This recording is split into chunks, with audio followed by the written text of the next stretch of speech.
C'est en effet la question. Alors, pourquoi l'affection?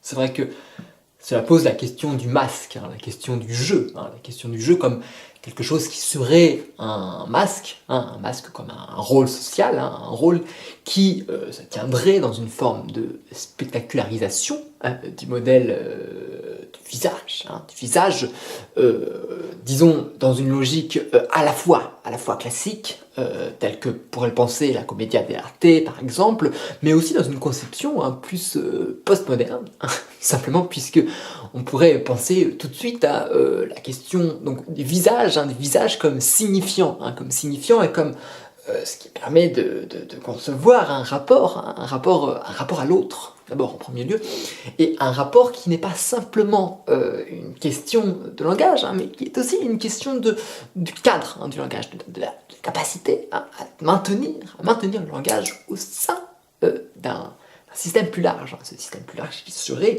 cette forme, disons, quasi cartésienne d'une conception, et puis aussi d'un comportement, d'une forme de linguistique, ou du rythme aussi, qui tiendrait lieu de conception, et alors on tiendrait une forme de soupe, une bouillie comme ça, une sorte de bouillie intellectuelle qui n'aurait absolument aucun sens, mais qui tiendrait uniquement par rapport à un masque, par rapport à une forme de bouffonnerie, intellectuelle, qui serait en même temps une extrapolation, d'une forme, disons, tout à fait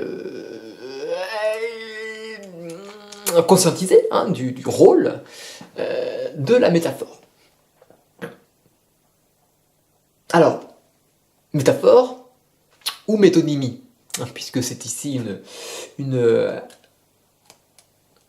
distinction qui n'est pas toujours aussi simple, que moi-même d'ailleurs je ne comprends pas toujours très bien, mais pourquoi pas?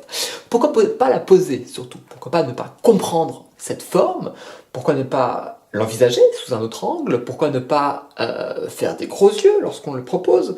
Et pourquoi ne pas faire? Pourquoi ne pas? Pourquoi pas aussi ne pas? Pourquoi pas ne pas? Pourquoi pas ne pas entendre ce ne pas?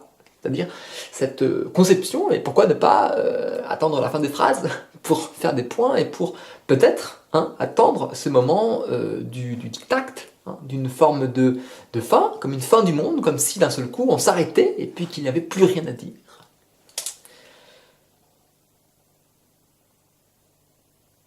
Alors oui, c'est vrai que parfois il y a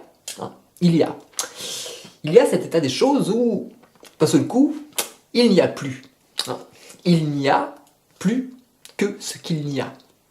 Et c'est vrai que, en dehors de ce passage, de cette conception assez formelle, et en même temps tellement plus, disons, linguistique, on a au-delà une forme de,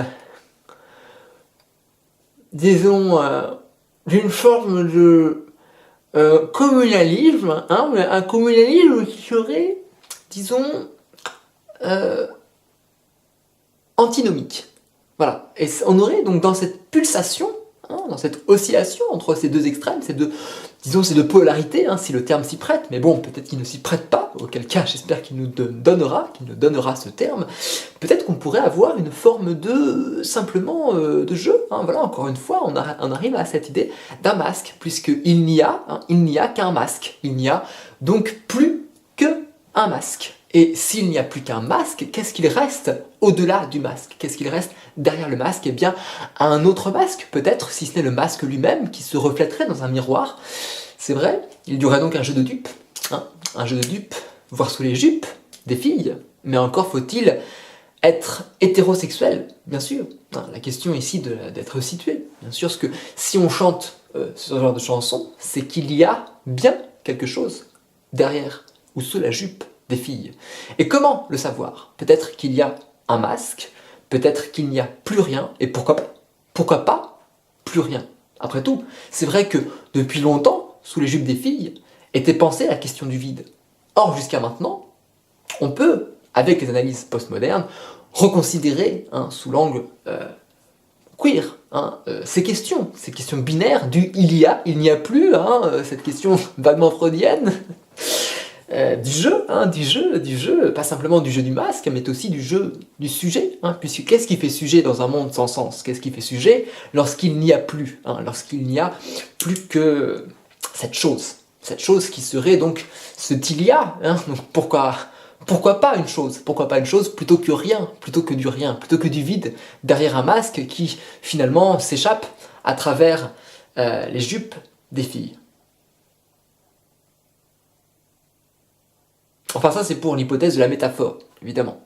Dans le cadre de la métonymie, on aurait plutôt une forme, disons, voilà, qui ne serait ni du il y a, ni du il y a plus, mais il y a peut-être. Hein, dans ce peut-être, dans cette possible, cette immanence grise, enfin grise, s'il s'agit ici plutôt d'avoir des nuances, hein, on pourra en dire, s'il y avait par contre 50 nuances de gris, par exemple, on pourrait ici avoir tout un spectre entre ce qu'il y a, hein, ce qu'il y a comme blancheur, hein, et ce qu'il n'y a pas comme noir, ou alors inversement, ça dépend du point de vue.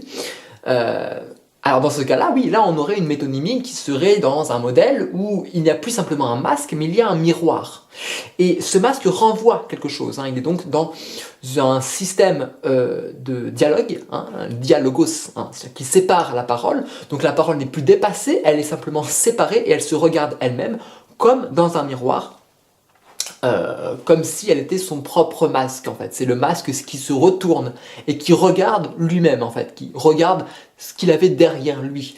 Donc là on est dans la métonymie et c'est vrai qu'en effet par rapport à la métaphore, on aurait un système qui serait alors, disons, complètement méta, ou en tout cas dans une forme d'autonomie, hein, puisqu'il se nomme lui-même, hein, on peut dire donc qu'il y a, hein, il y a peut-être, hein, il y a peut-être quelque chose, et pourquoi pas? En fait, il ne s'agit même pas de pourquoi pas, mais peut.